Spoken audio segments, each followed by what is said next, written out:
wants to share my whole heart with you. And to remember to show you how deeply I care for you, no matter.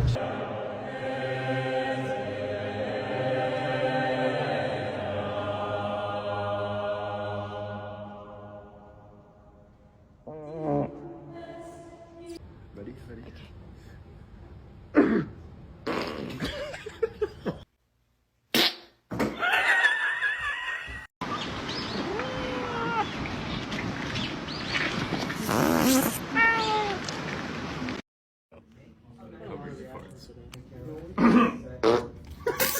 I gotta fart so bad. God.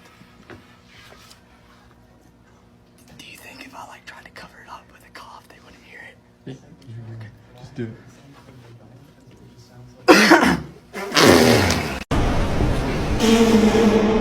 Dearly beloved,